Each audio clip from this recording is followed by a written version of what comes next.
Hello everyone, मेरे YouTube channel UPSC notes by Shikha में आपका स्वागत है। तो दोस्तों, आज हम बात करेंगे उदारवादी और उग्रवादी राजनीति में मतभेद की महत्वपूर्ण बिंदुओं के विषय में। पहला है उदारवादी व उग्रवादी राजनीति की सामाजिक संरचना। उदारवादी नेता उच्च व मध्यम वर्ग का प्रतिनिधित्व करते थे। अभिजात्यवादी दृष्टिकोण होने के कारण देश की जनता से इनका प्रत्यक्ष संवाद नहीं था।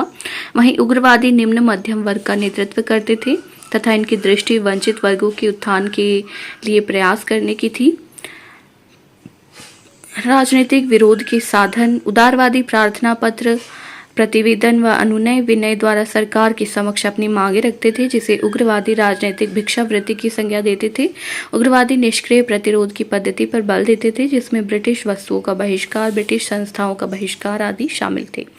तीसरा है वैचारिक मतभेद। उदारवादियों और उग्रवादियों की सामाजिक, राजनीतिक, सांस्कृतिक तथा आध्यात्मिक दृष्टिकोणों में पर्याप्त भिन्नता थी।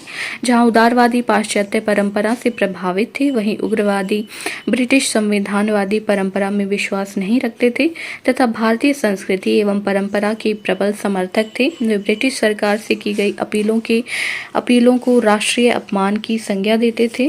बाल गंगाधर तिलक ने ही उग्रवाद की मशाल को प्रज्वलित किया तथा राष्ट्रीय चेतना के पुनर्जागरण हेतु रूढ़िवादी तत्वों का सहारा लिया। जैसे कि हमने बताया, तिलक ने ही सर्वप्रथम स्वराज, स्वदेशी और बहिष्कार का नारा दिया तथा उन्होंने 1893 ईस्वी में गणपति उत्सव तथा 1895 में शिवाजी उत्सव की शुरुआत की।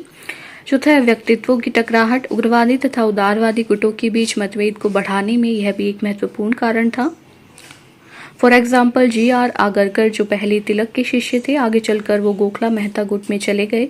कालांतर में यह मुद्दा दोनों गुटों के बीच तनाव का कारण बना। उदारवादियों को सरकार की न्यायप्रियता में विश्वास था, अतः वह अंग्रेजों के अधीन स्वशासन में ही संतुष्ट थे, जबकि उग्रवादियों का लक्ष्य स्वराज व स्वाधीनता था। उग्रवादियों को जनता की शक्ति में असीम विश्वास था तथा वे जनता को राष्ट्रीय आंदोलन में महत्वपूर्ण भूमिका देने के पक्ष में थे। इसके अलावा बंगाल विभाजन की घोषणा 1905 ईस्वी में बंगाल विभाजन ने उग्रवादी कार्यक्रम को एक नई दिशा दी।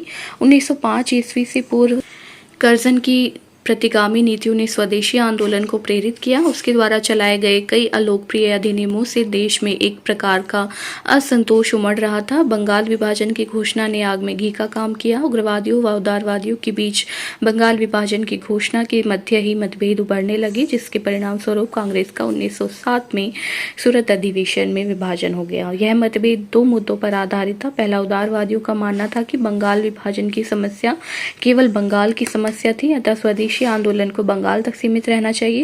उदारवादी केवल ब्रिटिश वस्तुओं के बहिष्कार तक सीमित रहना चाहते थे, जबकि उग्रवादी बहिष्कार की नीतियों को अन्य क्षेत्रों में भी लागू करना चाहते थे।